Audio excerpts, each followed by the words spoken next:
Well, joining us now to tell us what is in the Sunday papers and help us trawl through it, we are joined by the Business Day columnist, or Business Times columnist, Hilary Joffe. Hilary, good morning. Thank you so much for making the time to come in. Peter is itching to get into all the Eskom stories. The best thing in the newspapers today is your column, Hilary.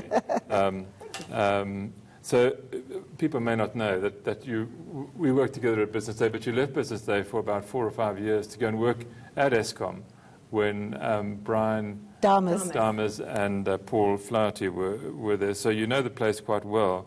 You're basically saying in your column today that none of the old Eskom hands can remember the utility being in as dire condition as it is now.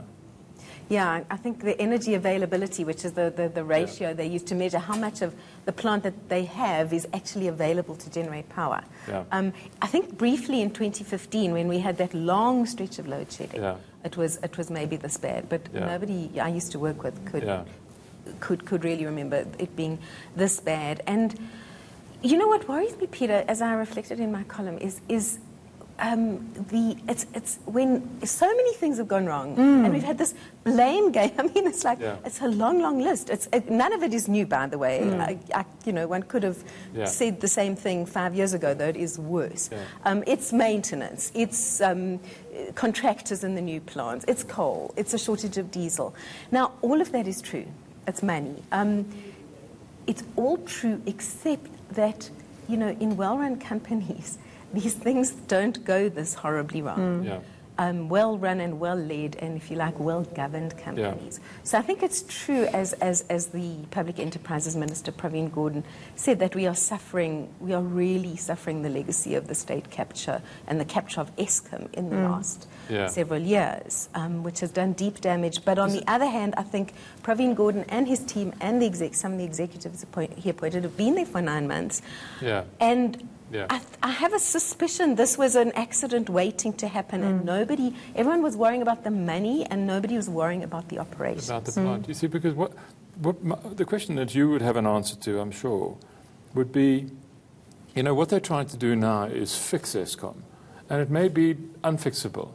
I mean, to the extent that maybe what you do is just put it into business rescue and develop a different set of expectations for Eskom. In other words, save what you can and let the rest go, because otherwise we're in this for life. I think we are anyway, Peter. But I think one's got to think of it at different levels, because there's the money problems. Obviously, they're all linked, and there's the structural problems of what do you do about Eskom's structure, and in fact, the structure of the industry.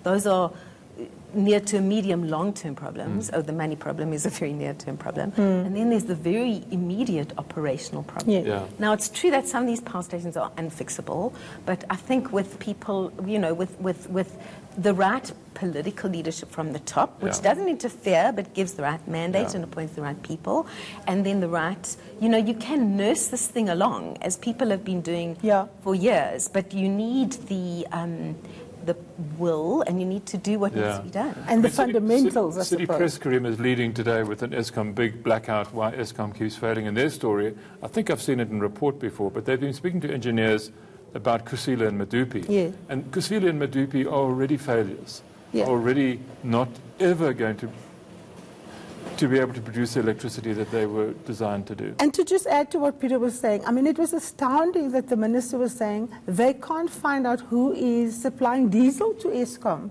And remember, during the state capture hearings in Parliament, everyone was worried about the shredding of documents and information.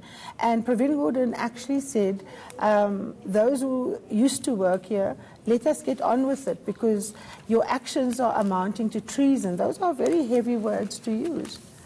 Look, I think the legacy of the state capture years and of political interference over many years before the last 8 years as well has been that some of the procurement processes are really quite dysfunctional, and there's been a reliance probably on supply lines which could have been both cheaper and, I'm sure, better managed and chosen. And yet that certainly applies to the diesel, where Petro SA is one of the suppliers. Now, one of the things that Pravin Gordhan announced, of course, is that no Eskom executive is going to go on leave. They're going to have to work through. And the Sunday Sun has a very interesting story this morning on page 2 that says President Ramaphosa is recommending no increases for any members of, the executive and parliamentarians. Do you think that this is something that will make South Africans happy? Is it something that will resonate with the public as the economy bites? I think they're slightly different issues, Karima.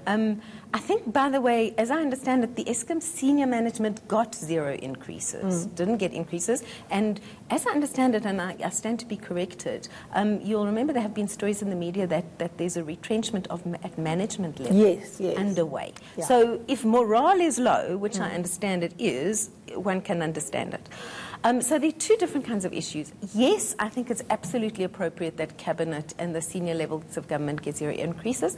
It may not save us a hell of a lot of money in the total scheme of the national budget, but the signalling is really, really important, given that compensation is the biggest item in the government budget, that there's been a battle with the unions to try and put a lid on it. That's really important that it should be there. And obviously at Eskom too, I suppose the signalling to the country is important. However, having said that, you've got to work with what you've got. Eskom has lost a lot of skill. It has been captured and damaged, but there are still good people there.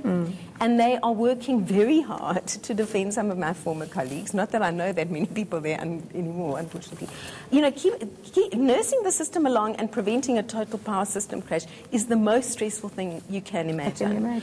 And I think, this cleaning the place out, implying that everybody is corrupt, is not particularly helpful in terms of building morale. So I think from the minister down, they'll have to look quite carefully at the resources they've got and how to harness them, and also perhaps at bringing in some of the non-corrupt, good old Eskom people, not old, but recent, who could get up to speed quite quickly. Hilary, we've got to move on to other stories. There's a lot going on, but one of the other stories, of course, is the crisis at the SABC. We have a minister who has now effectively been amalgamated into one ministry, Post and Telecommunications and Communications, and we have the virtual collapse of the SABC board. Is this just like deja vu? Do we just keep on pressing repeat of the same problem? Well, if she can do this to the SABC, imagine what she could do to the post office or what are the other companies involved in. We've got such a catastrophe with all the SOE, with the public entities, and take that back to the national budget, and in fact even all the way back to GDP growth. We've got a national budget which is already under huge pressure. We've got these really loud calls for really large amounts of money from all the failing SOEs, and you can say, it's the legacy of state catch-up. The point is that they are bankrupt. Yes. And that's Eskom, that's the SABC, that's SAA. That's the whole bunch. They're trading illegally, really, aren't they, in the real world? Pretty much, and you can. I don't know the inside story, but if the directors don't want to trade while the company's insolvent, who could blame them? So I think at a national level, there's some choices we need to make, which are really, really difficult choices, because we don't have the money to fix all of this. So we're going to have to start making some decisions here about how we're going to fix things. And of course, the President will have to lead on it. Hilary, thank you so very much for coming in and sharing your expertise. Well, that's your fix for the week. Take care and have a lovely week ahead. We'll see you next Sunday.